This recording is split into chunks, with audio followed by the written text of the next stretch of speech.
I'm Kaylee, and this is my August reading wrap-up.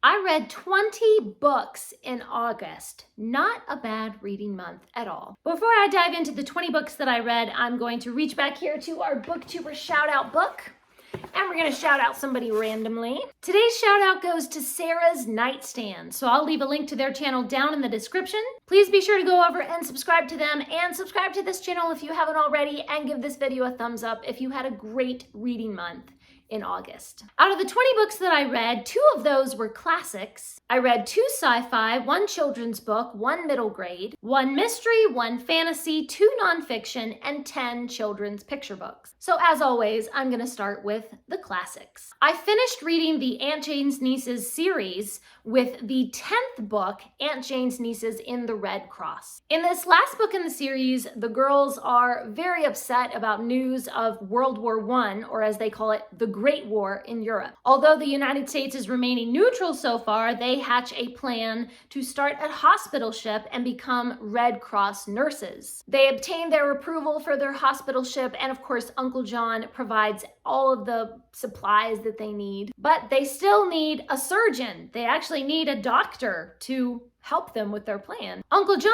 hears about a medical man with a severely disfigured and scarred face, and he might be willing to help, but they have to convince him that his features are not an obstacle. I was really interested to see how this book took a much more serious turn than other books in the series. Once the girls arrive at the war front, they're exposed to danger and bombs, and they witness terrible injuries and amputations. The book is not horribly graphic, but it doesn't shy away from the realities of war. And I thought it was really cool that the author says in the foreword that they took actual stories from World War I and incorporated those into what happens to our characters. The only thing is, I was kind of disappointed in the quick ending. There's this big battle and somebody dies, not gonna say who, and then it's just kind of like, oh, that's it, book is over, we're done. There's no denouement at all.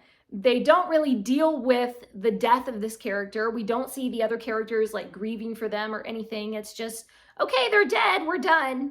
It was just really, really weird and not at all a satisfying ending for the entire series to end just like that. And then, okay, I guess that's all. Overall, I have loved reading this whole series, and I gave this last book 3.5 stars. I also reread for the umpteenth time one of my favorite books by Ellen Montgomery, Kilmeny of the Orchard. Eric Marshall agrees to substitute teach at a small school on Prince Edward Island. He stumbles across an abandoned orchard and he meets the beautiful Kilmeny, who is an accomplished violinist, but she is mute. She cannot speak. And of course, he begins to fall in love, and he gradually begins to discover things about Kilmeny's tragic past. This is such a bewitchingly lovely romantic book. Every time I reread it, I'm just swept away in the enchantment of the orchard and the innocence of first love. I really love Kilmeny's character. She is sheltered and a little bit naive, but she kind of has this wisdom and this intelligence of her own. She's naive, but she's also wise in her own way. And of course, I love the beautiful writing style that describes the beautiful orchard blossoms and the lilies, the sweetness in the wind. It would definitely be easy to fall in love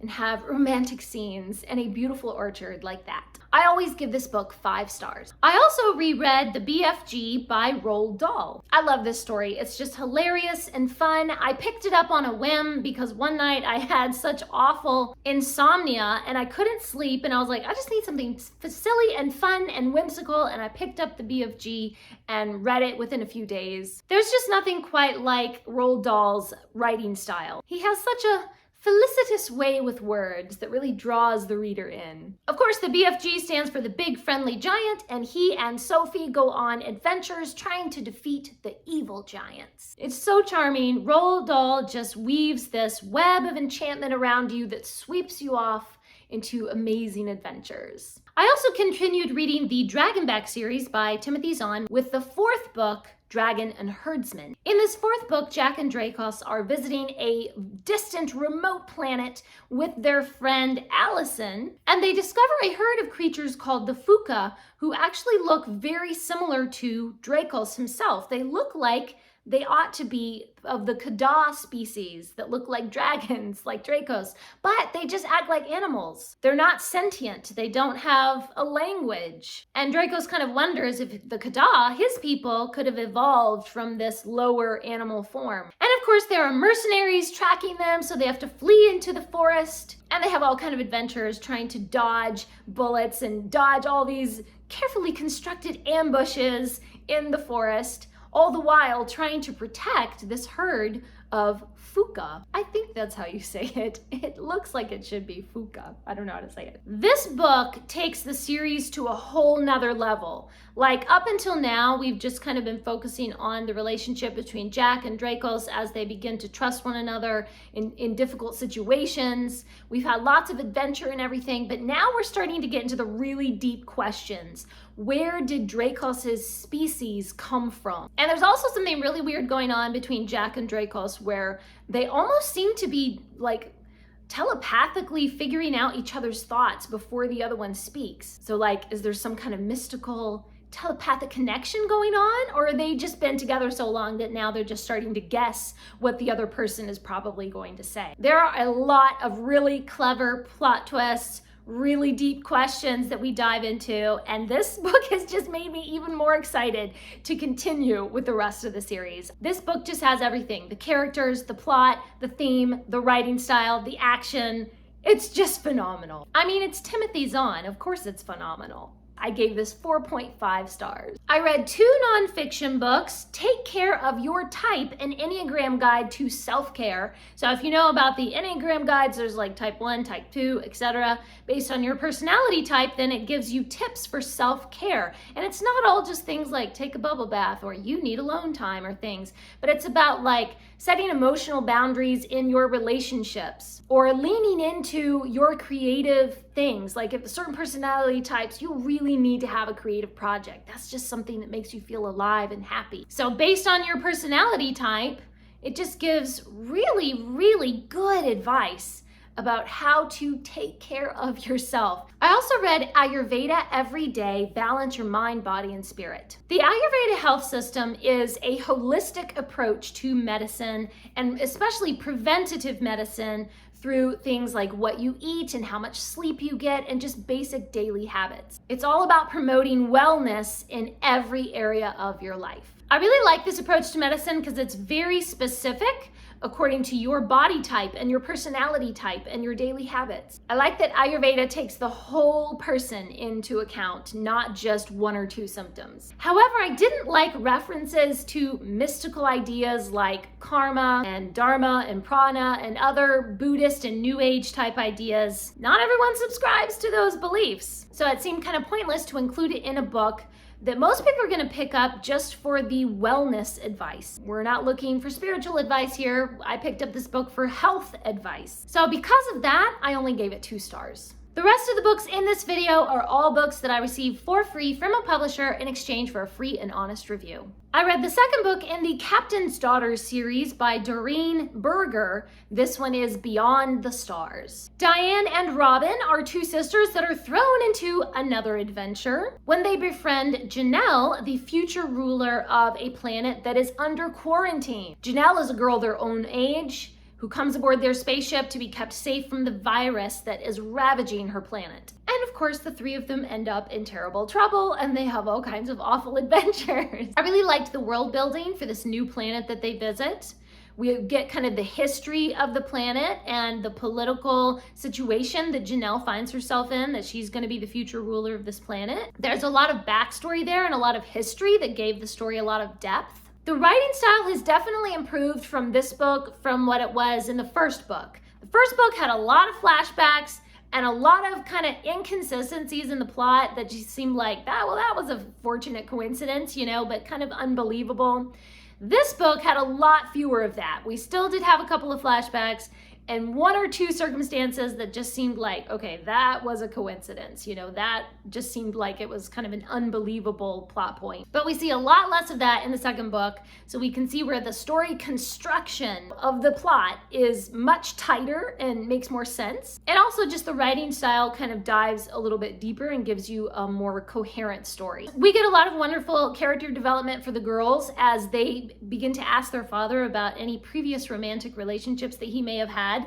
And then one of his ex-girlfriends shows up and they're not quite sure how they feel about that. And so we get to see this close family dynamic between father and daughters, and there's some relationship things that they have to work out there. The plot is exciting, the characters are endearing, the world building is really imaginative. I liked this book. I gave this 3.5 stars. I read The Witchlings by Claribel A. Ortega. 7 is a little witch, a witchling, a young witch. She's worried that when she is sorted into her witch's coven, she might not end up in the same coven with her best friend. However, she never imagined that she would be sorted as a spare, a witch without a coven. 7 and the 2 other spares are set an impossible task to defeat a night beast. They must complete the task or they will lose their magic forever, or at the worst, they'll be turned into toads. This book has a great magic system, really deep magical world building. There's a humorous writing style, a really fun adventure. I really love the exploration of deep themes about belonging and friendship and family and right and wrong. There is a lot of serious subject material, but it's balanced out with very lighthearted, humorous scenes as well. There's a lot of suspense and mystery. It's a very exciting plot. The best thing about this book, though, is the gradual character development of our main character, 7. As she gets to know the other spares, they slowly begin to trust one another and really care about each other. 7 learns that people are more complex than you realize. You don't really know what's going on with them, and you can't know their hearts until you give them a chance. I loved this book so much, I gave it 4 stars. I read the second book in the Pippa Park series by Erin Young.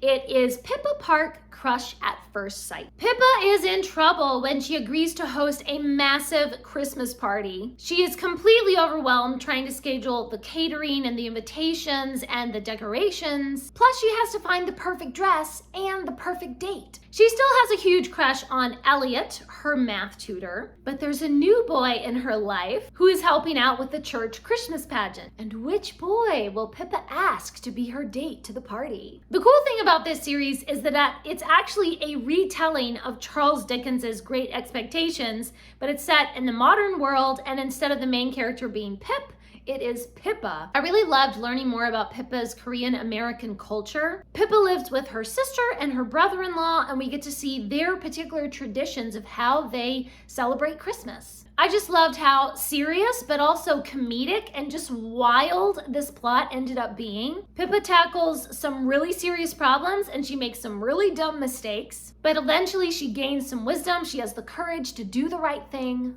It is a complete delight to get into the heart of such a deep and complex character. I completely adore Pippa. I gave this 5 stars. I also read the 4th book in the Myrtle Hardcastle series by Elizabeth C. Bunce. This one is In Myrtle Peril. Myrtle's father has tonsillitis in the hospital and he witnesses a mysterious attack. While he is confined to bed, then Myrtle will have to investigate with the assistance of her courageous governess, Miss Judson. Myrtle also sets out to prove the identity of the possible heiress, maybe a long-lost heiress, Ethel Snowcroft. I really love the exciting mystery plot in this 4th book. There are actually 2 different mysteries happening at the same time. There's that mysterious attack, and then they're trying to prove if she's the long-lost heiress. The plot really kept my attention. It just kept me guessing at every turn. One of the things I really loved was the setting of the hospital. The hospital has its own hierarchy with nurses and then doctors and orderlies. It kind of has its own secrets, its own politics. And Myrtle has to navigate around all these different porters and morticians and interns, and like all these different people have their own roles to play, both in the hospital and in the mystery. And of course, everyone has something to hide.